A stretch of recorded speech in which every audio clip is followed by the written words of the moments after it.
आता बातमी आहे उत्तर प्रदेशातील एका भीषण अपघाताची। बाराबंकी जिल्ह्यातून जाणाऱ्या पूर्वांचल द्रुतगती मार्गावर भीषण अपघात झाला।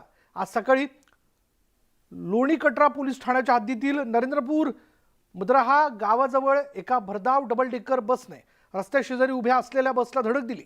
या अपघातात 6 प्रवाशांचा जागीच मृत्यू झाला तर 35हून अधिक प्रवासी जखमी झालेत। मिळालेल्या माहितीनुसार रुग्णालयात दाखल अनेक जखमींची प्रकृती चिंताजनक असल्याचं सांगण्यात येतं। उत्तर प्रदेशमधील पूर्वांचल एक्सप्रेसवेवर भीषण अपघात झाला आणि वेगाने जाणारी डबल डेकर बस उभ्या असलेल्या डबल डेकर बसला धडकली।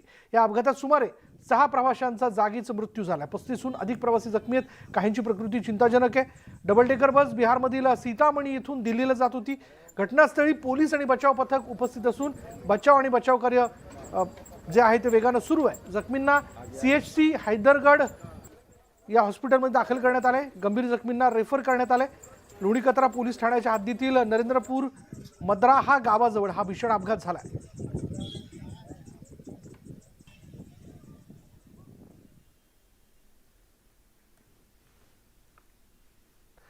यानंतर